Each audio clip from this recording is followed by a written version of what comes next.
अध्यक्ष जी,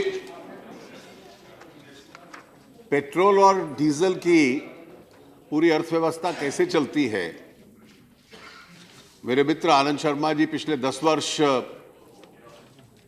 एक फाइनेंशियल विभाग के मंत्री रहे हैं, शायद मुझसे बेहतर जानते हैं। अगर अंतर्राष्ट्रीय बाजार में दाम कम होता है तो एक बहुत बड़े पैमाने में सब्सिडी थी जो केंद्र सरकार देती थी। वो सब्सिडी कैसे आती थी? लोगों पे टैक्स लगाकर आती थी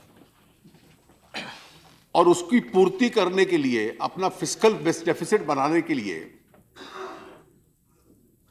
आपको साल के अंत में विकास कार्यों में जितना पैसा लगता था वो काटना पड़ता था।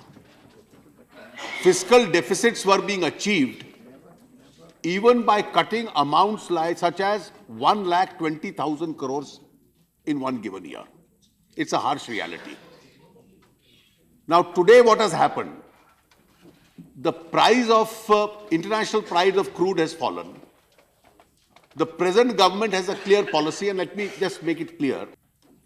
One part of the fall in prices goes to the consumer.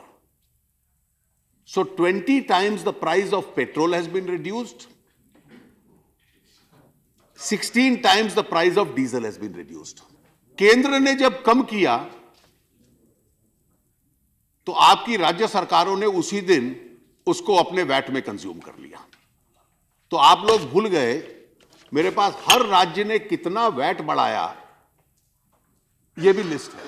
Bengal ने भी बढ़ाया, बिहार ने भी बढ़ाया, असम और मिजोरम को छोड़कर कांग्रेस के हर राज्य ने बढ़ाया। India has to take the utmost advantage of the fall in oil prices. First part of the fall goes to the benefit of consumer. The second part of the fall, the central government when it imposes excise, इस excise का 42% राज्यों को जा रहा है। Finance commission की recommendation के बाद ये जो एक्साइज सेंटर लगा रहा है 42% राज्यों को जा रहा है। इसके ओवर एंड अबव हर राज्य ने वैट लगाया। अब आप पंजाब का जिक्र करते हो, दिल्ली में एक बार हमने 3 रुपए दाम कम कर दिया। उसी दिन दिल्ली, हिमाचल, हरियाणा और पंजाब और जम्मू कश्मीर जो कटौती हमने की उन्होंने वैट लगा दिया। तो अगर एक हिस्सा इसका कंज्यूमर पे जाता है, दूसरा हिस्सा इसका डेवलपमेंटल एक्टिविटी में जाता है, जिसका एक बड़ा हिस्सा राज्यों को जाता है। जो केंद्र ने एक्साइज लगाया 42% राज्यों को गया, राज्यों ने अलग से वैट लगाया, और जो हमने लगाया वो सारा का सारा पैसा हम नेशनल हाईवे और रूरल रोड, ग्रामीण सड़क योजना के अंदर जा रहा है। और इस वर्ष के बजट के संबंध में मैं बतला दूं कि यह पहली बार होगा कि हम फिस्कल डेफिसिट अचीव करेंगे बिना फिस्कल कट्स के, बिना कटौती किए हुए। One part of the fall in oil prices as a part of proper economic and fiscal planning goes to the consumer. The second part is going to developmental activities, particularly national highways and rural roads, because those who consume petrol and diesel drive vehicles on this road and they must pay for it. The third part is being consumed by the states by way of VAT. Of what the central government gets, 42% is being passed on to the states. And the fourth part, let me tell you, goes to the oil companies for the reason that when oil companies make international purchases against future purchases, they suffer a huge loss. They buy at $80.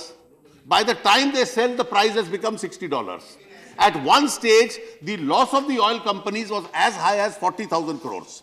So the fourth part of it goes to that.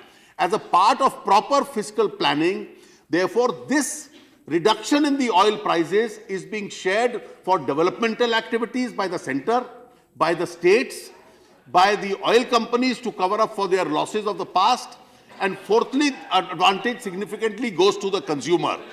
As a result of this year we are trying to achieve the fiscal deficit target without making any cuts to the budgets of the states, whatever are the grants to be given to the states, and making any cuts to the grants to be given to various ministries for social sector program.